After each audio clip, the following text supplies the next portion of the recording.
ተከታታዮች እንደምን አላችሁ? እኔ አለው እግዚአብሔር ይመስገን ደህና ነኝ። ዛሬም በጠቃሚና በአዲስ ፕሮግራም በድጋሜ ተገናኝተናል።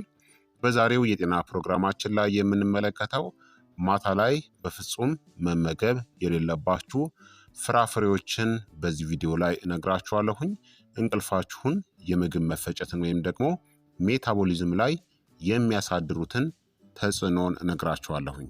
እነዚህን ፍራፍሬዎች ደግሞ ጤናማ በሆነ መልኩስ እንዴት አድርጋችሁ ማታ ላይ ልትመገቧቸው ትችላላችሁ የሚለውንም በደንብ እነግራችኋለሁኝ ማለት ነው። ይህ የጤና ትምህርት ለበርካታ ሰዎች እንዲደርሱላችሁም ላይክ እና ሼር ማድረጋችሁን አትዘንጉ። ጥያቄያችሁን በኮመንት ላይ አስፍሩልኝ። በቀጥታ ወደ ጤና ትምህርታችን የማልፍ ይሆናል። ማታ ላይ መመገብ የሌለባችሁ ፍራፍሬዎች አንደኛ የሲትረስ ፍራፍሬዎችን ነው። እንደ ብርቱካን፣ ሎሚ እናም ግሬፕ ፍሩት ያሉትን። የሲትረስ ፍራፍሬዎች አሲዳማ ናቸው እናም ከመተኛታችሁ በፊት ከተመገባችሁ ጨጓራችሁን ሊያበሳጩ ወይም የደረት ማቃጠልን ሊያስከትሉ ይችላሉ። በተለይ ከተመገባችሁ በኋላ ወዲያውኑ ከተኛችሁ አሲዱ ወደ ጉሮሮዋችሁ ወይም ደግሞ ወደ ኢሶፈገስ ተመልሶ በመፍሰስ አሲድ ሪፍለክስ ወይም የጨጓራ አሲድ ወደ አፍ መመለስ ወይም በምሽት ምቾት ማጣትን ሊያስከትል ይችላል። በተጨማሪም ከፍተኛ የቫይታሚን ሲ ይዘታቸው ንቃትና ጉልበትን ስለሚጨምር እንቅልፍ ለመተኛት አስቸጋሪ ሊያደርግባችሁም ይችላል። ሁለተኛ ፖም ወይም ደግሞ አፕል ነው። ታዲያ በተለይ በምሽት በጣም ብዙ መጠን ከበላችሁ ነው፣ በልኩ ግን ትችላላችሁ። ፖም ወይም ደግሞ አፕል ጤናማ ቢሆንም ከፍተኛ መጠን ያለው ፋይበር እና ተፈጥሯዊ አሲዶች ስላሉት የምግብ መፈጨትን ያነቃቃል። ዘግይቶ መመገብ በአንዳንድ ሰዎች ላይ ጋዝ ወይም የሆድ መነፋትን ሊያስከትል ይችላል። ታዲያ የተሻለው ጊዜ ሜታቦሊዝማችሁ ንቁ በሚሆንበትና ፋይበሩን በብቃት በሚያከናውንበት ጊዜ ጠዋት ወይም ከሰዓት መመገብ የተሻለ ነው። ታዲያ አፕልን በማታ መመገብ ከፈለጋችሁ አፕል የእንቅልፍ ሆርሞኖችን ማምረትና የጡንቻ መዝናናትን የሚደግፉ የቫይታሚን ቢ6 እና የፖታሲየም ምንጭም ነው። የአፕል ፋይበር ደግሞ በአንድ ሌሊት የተረጋጋ የደም ስኳርን ለመጠበቅም ይረዳል። ክብደት ሳይሰማችሁም ያጠግባል። ለተረጋጋ እንቅልፍ የደም ስኳርንም ይቆጣጠራል። በአንድ ሌሊት መጠነኛ መርዝ ማስወገድንም ይረዳል። ታዲያ ሙሉ ፖም ወይም ደግሞ አፕልን ከመብላት ይልቅ ከመተኛታችሁ በፊት ከ1 እስከ 2 ሰዓታት በፊት በጣም ጥቂት የአፕል ቁራጭን መመገብ ትችላላችሁ። ሶስተኛ ሐብሐብ ነው። ሐብሐብ ከ90% በላይ ውሃ ነው። ይህም በምሽት ተደጋጋሚ ሽንትን ሊያስከትል ይችላል። ይህም የእንቅልፍ ዑደትን ያበላሻል እናም ጥልቅ እረፍትንም ይከለክላል። በተጨማሪም ተፈጥሯዊው ስኳርና የውሃ መጠኑ ከመተኛታችሁ በፊት መጠነኛ የሆድ መነፋት ወይም የሆድ ሙላትን ሊያስከትል ይችላል። ታዲያ ሐብሐብን ማታ በጤናማ መልኩ ለመመገብ ሐብሐብ ቀላል ውሃን የሚያጠጣ እናም ትሪፕቶፋንን ወደ ሴሮቶኒን ለመለወጥ የሚረዳው በቫይታሚን ቢ6ም የበለጸገ ነው። በእንቅልፍ ወቅት ሰውነታችንን ውሃ እንዲጠጣ ያደርጋል። መረጋጋትን እናም መዝናናትንም ይደግፋል። ዘግይቶ የሌሊት የስኳር ፍላጎትንም ይከላከላል። የመጸዳጃ ቤት መቋረጥን ለማስወገድ ወይም ደግሞ ድግግሞሽን ለማስወገድ ሐብሐብን ከመተኛታችሁ በፊት ከ1 እስከ 2 ሰዓታት በፊት ትንሽ መጠን ብቻ ተመገቡ። በጣም በከፍተኛ መጠን ልክ ልትተኙ ስትሉ ግን ተመግባችሁ አትተኙ፣ ምክንያቱም የሽንት ምርትን ስለሚጨምር። አራተኛ ሙዝ ነው ለአንዳንድ ሰዎች፣ እሱንም በከፍተኛ ሁኔታ ከተመገባችሁ ነው። ሙዝ በማግኒዥየም የበለጸገ ቢሆንም እናም ጡንቻዎችን ዘና ሊያደርግ ቢችልም በተፈጥሮ ስኳርና ስታርችም ከፍተኛ ነው። ከመተኛታችሁ በፊት ወዲያውኑ መመገብ በተለይ እንቅስቃሴን የማታደርጉ ከሆነ በደም ውስጥ ያለው የስኳር መጠን እንዲጨምር ሊያደርግ ይችላል። በተጨማሪም በአንዳንድ ግለሰቦች ላይ የአክታ ምርትን ሊያስነሳም ይችላል። ይህም በምሽት ለአፍንጫ ችግሮች ከተጋለጣችሁ ጥሩ አይደለም። የተሻለው ጊዜ ሙዝን ለመመገብ ከሰዓት በኋላ ወይም ደግሞ ጠዋት ወደ 4 ሰዓት አካባቢ ከቁርስ በኋላ መመገብ የተሻለ ነው። ሙዝ በማግኒዥየም በፖታሲየም እና በትሪፕቶፋንም የበለጸገ ነው። እነዚህም ሁሉ የጡንቻ መዝናናትን የሚያበረታቱ እናም የነርቭ ስርዓትን የሚያረጋጉ ናቸው። ሰውነት በተፈጥሮ ሴሮቶኒን እናም ሜላቶኒንን እንዲያመነጭ ይረዳል። በእንቅልፍ ወቅት ቁርጥማትን እናም እረፍት የሌለው የእግር ህመምንም ይቀንሳል። ምግብን ቀለል ያደርጋል እናም የተረጋጋ የደም ስኳርንም ይደግፋል።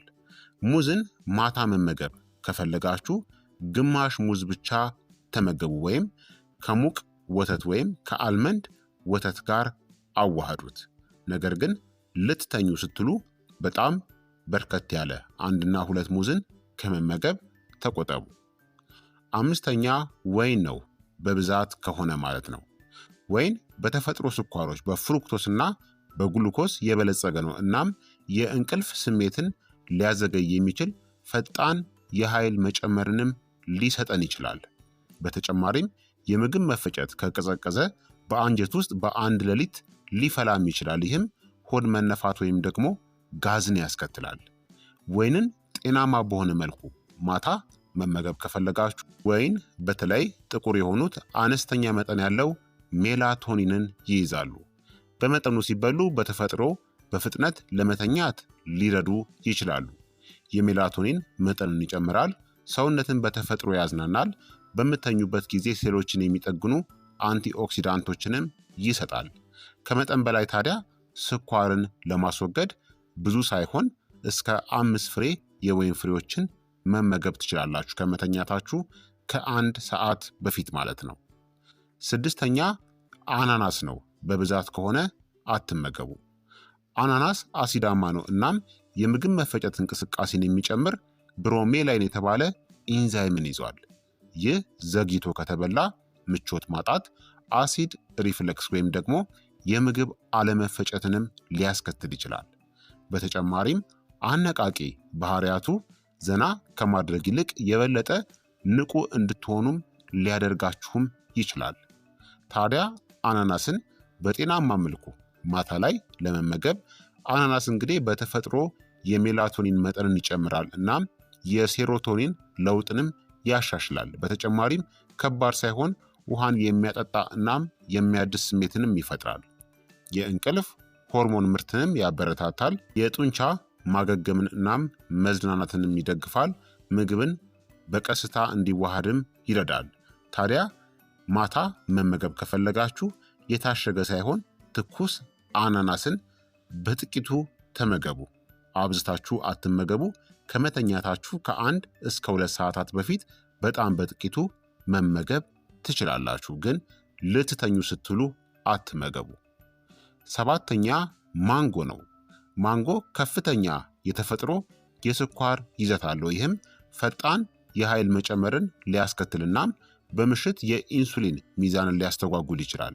በተጨማሪም ከመተኛታችሁ በፊት መመገብ የምግብ መፈጨት ሸክምን ሊጨምረው ይችላል። ይህም የምግብ መፈጨት በሚከናወንበት ጊዜ ሜታቦሊዝማችሁ ንቁ ሆኖ ስለሚቆይ እረፍት ማጣት ወይም ደግሞ ሙቀትን ሊያስከትልም ይችላል።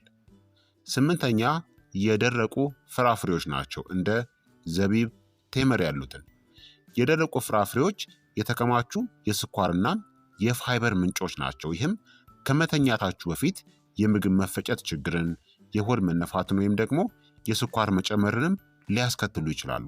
በተጨማሪም በዝግታ የምግብ መፈጨት ምክንያት በአንድ ሌሊት በጨጓራ ውስጥ አሲድ እንዲፈጠርም ሊያደርጉ ይችላሉ። ስለዚህ ልትተኙ ስትሉ የደረቁ ፍራፍሬዎችን አትመገቡ። 9ኛ አቮካዶ ነው። ምንም እንኳን ጤናማ ቢሆንም ማለት ነው።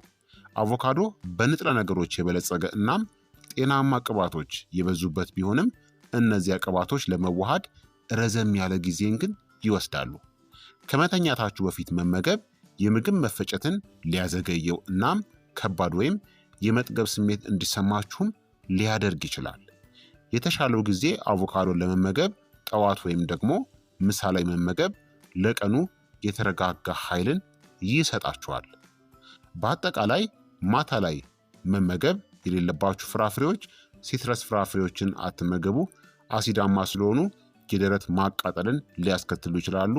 ፖም ወይም ደግሞ አፕልን በብዛት አትመገቡ፣ ከፍተኛ የፋይበር ይዘቱ ጋዝ እንዲፈጠር ሊያደርግ ይችላል። ሐብሐብን ልትተኙ ስትሉ አትመገቡ፣ ከፍተኛ የውሃ ይዘቱ የሽንት መምጣትን ስለሚጨምር እንቅልፋችሁን ያውከዋል። ሙዝ እናም ማንጎን ልትተኙ ስትሉ አትመገቡ፣ በከፍተኛ መጠን ከፍተኛ የስኳር ይዘት ስላላቸው የኃይል መጨመርን ያስከትላሉ። ወይን እና አናናስን ልትተኙ ስትሉ አትመገቡ፣ ስኳር እናም የአሲድነት ይዘታቸው ምቾት ማጣትን ያስከትላሉ። የደረቁ ፍራፍሬዎችንም ልትተኙ ስትሉ አትመገቡ፣ የፋይበርና የስኳር ይዘታቸው ሆድ መነፋትን ያስከትላል። አቮካዶን ልትተኙ ስትሉ አትመገቡ፣ ከፍተኛ የቅባት ይዘት ጤናማ ቅባት ቢሆንም ከባድ የምግብ መፈጨትን ሊያስከትልባችሁ ይችላል። ስለዚህ እነዚህን ልትተኙ ስትሉ በማታ መመገብ የለባችሁም ማለት ነው። ታዲያ ማታ ላይ ለመመገብ የተሻሉ ፍራፍሬዎችን ደግሞ እነግራችኋለሁኝ። ከመተኛታችሁ በፊት ቀላል እናም ጣፋጭ ነገር ከፈለጋችሁ በምግብ መፈጨት ላይ ለስላሳ የሆኑ አማራጮች አሉ። ለተሻለ እንቅልፍ፣ ለመዝናናትናም ለምግብ መፈጨት ማታ ላይ ለመመገብ ምርጥ የሆኑ ፍራፍሬዎች የምንላቸው አንደኛ ቆምጠጥ ያለ ቼሪ ነው። ታርት ቼሪ የምንለው ታርት ቼሪዎች የእንቅልፍ እናም የንቃት ዑደቶችን የሚቆጣጠረው ሜላቶኒን የተባለው ሆርሞን ከሚገኙባቸው ጥቂት የተፈጥሮ ምንጮች ውስጥ አንዱ ናቸው። በፍጥነት ለመተኛትና ረዘም ላለ ጊዜ ለመተኛትም ይረዳሉ። እንቅልፍ ማጣትንናም የእንቅልፍ መዛባትንም ይቀንሳሉ። የነርቭ ስርዓትን የሚያረጋጉ አንቲኦክሲዳንቶችንም ይዘዋል። ከመተኛታችሁ በፊት ከ1 ሰዓት በፊት አንድ ትንሽ ብርጭቆ ታርት ቼሪ ጭማቂን ጠጡ፣ ወይም አንድ እፍኝ ትኩስ ወይም ደግሞ የደረቀ ታርት ቼሪን ተመገቡ። ሁለተኛ ኪዊ ነው። ኪዊ ለተሻለ እንቅልፍ ወደ ሜላቶኒን ለመለወጥ የሚረዳው ሴሮቶኒን በተባለ የነርቭ አስተላላፊ የበለጸገ ነው። በተጨማሪም ኢንፍላሜሽንን እናም ጭንቀትን የሚቀንሱ እንደ ቫይታሚን ሲ እናም ኢ ባሉ አንቲኦክሲዳንቶችም የተሞላ ናቸው።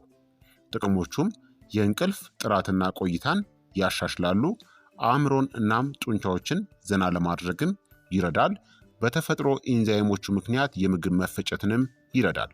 ከመተኛታችሁ በፊት ከ60 ደቂቃ እስከ 1 ሰዓት ባለው ጊዜ ውስጥ ኪዊን መመገብ ትችላላችሁ። ሶስተኛ ፓፓያ ነው። ፓፓያ ለጨጓራችን ለስላሳ ነው እናም ፓፔን በተባለ ኢንዛይምም የበለጸገ ነው። ይህም የምግብ መፈጨትን የሚረዳ እናም በምሽት የአሲድ ሪፍለክስን የሚከላከል ነው። እንዲሁም ለመዝናናት የሚረዳ ማግኒዥየምንም ይዟል። የሆድ መነፋትና የምግብ አለመፈጨትንም ይከላከላል። ከመተኛት በፊት ጨጓራችንንም ያረጋጋል።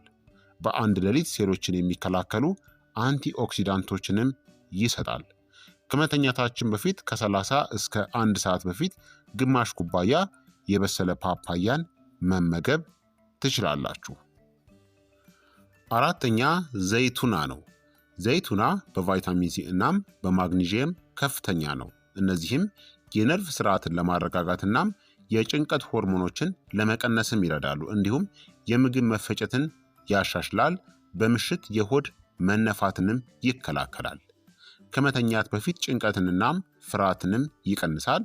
ጥልቅ አርካሚ እንቅልፍንም ያበረታታል። ምግብን ለስላሳ እናም ቀላል ያደርጋል። ታዲያ ዘይቱናን ግማሽ ዘይቱናን ብሉ፣ ወይም ከመተኛታችሁ በፊት ትኩስ የዘይቱና ጭማቂን መጠጣትም ትችላላችሁ፣ ያለ ስኳር ማለት ነው። አምስተኛ የቤሪ ፍሬዎች ናቸው። ብሉቤሪ፣ እንጆሪ እናም ብላክቤሪን። ቤሪዎች ጡንቻዎችን የሚያዝናኑ እናም በእንቅልፍ ወቅት አንጎልን የሚከላከሉ አንቲኦክሲዳንትና ማግኒዥየምን ይዘዋል። በተጨማሪም ከአብዛኞቹ ፍራፍሬዎች ጋር ሲነጻጸር ዝቅተኛ የስኳር ይዘትም አላቸው። በምተኙበት ጊዜ የኦክሲዲቲቭ ስትረስንም ይከላከላሉ። ቀላል እናም ለመዋሃድም ቀላል ናቸው። በአንድ ሌሊት የአንጎል ጥገናን እናም ትውስታንም ሊያሳድጉ ይችላሉ። አንድ ትንሽ እፍኝ ወይም ደግሞ ግማሽ ኩባያ የተቀላቀሉ የቤሪ ፍሬዎችን እንደ ምሽት ጣፋጭ ምግብ ማታ ላይ መመገብ ትችላላችሁ። ስድስተኛ ፒር ነው። ፒር በምግብ መፈጨት ላይ ለስላሳ ነው። በውሃ እናም በፋይበር የበለጸገ ነው። እናም በአንድ ሌሊት ያለ ብስጭት የአንጀት እንቅስቃሴንም ለመቆጣጠር ይረዳል። ውሃ ሰውነታችን እንዲጠጣ እናም እንድንጠግብም ያደርጋል። የአሲድ ሪፍለክስንም ይከላከላል። ከማረፋችን በፊት ጨጓራችንንም ያረጋጋዋል። ጣፋጭ ነገር ከፈለጋችሁ ከእራት በኋላ አንድ ትንሽ ፒርን መመገብ ትችላላችሁ። ታዲያ ፍራፍሬዎችን ማታ ላይ ለመመገብ ከመተኛታችሁ በፊት ወዲያውኑ ሳይሆን ከ30 እስከ 1 ሰዓት በፊት አስቀድማችሁ ተመገቡ። ከ30 ደቂቃ እስከ 1 ሰዓት ማለት ነው። እንዲሁም ትኩስ የበሰሉ ፍራፍሬዎችን ምረጡ። የታሸጉ ወይም ደግሞ ስኳር የበዛባቸውን ፍራፍሬዎችን አስወግዱ። ከከባድ ምግቦች ጋር ደግሞ ማጣመርን አስወግዱ። እንዲሁም ለተሻለ የምግብ መፈጨት ከበላችሁ በኋላ ትንሽ የሞቀ ውሃ ወይም የእጽዋት ሻይን ደግሞ ጠጡ። ስለዚህ ክቡራትና ክቡራን ተመልካቾቼ የዛሬው የጤና ትምህርት እንግዲህ ይህንን ይመስል ነበረ። እንደተማራችሁበት ተስፋ አደርጋለሁኝ። ሀሳብ አስተያየታችሁም ደግሞ አይለየኝ ይላለው። ማታ ላይ ከመተኛታችሁ በፊት ቶሎ መመገብ የሌለባችሁን ፍራፍሬዎችና ለመመገብ ደግሞ ምርጥ የሆኑ የተሻሉ ፍራፍሬዎች ምን አይነት እንደሆኑ በሚገባ ነግሬያችኋለሁኝ። ይህ የጤና ትምህርት ለበርካታ ሰዎች እንዲደርስ ሁላችሁም በቅንነት ላይክና ሼር ማድረጋችሁን አትዘንጉ። ጥያቄያችሁን በኮመንት ላይ አስፍሩልኝ። በቀጣይ የጤና ትምህርት እስከምንገናኝ እኔንም እናንተንም ቸር ያቆየን። መልካም ጊዜ፣ መልካም ቆይታ። ቻው ቻው።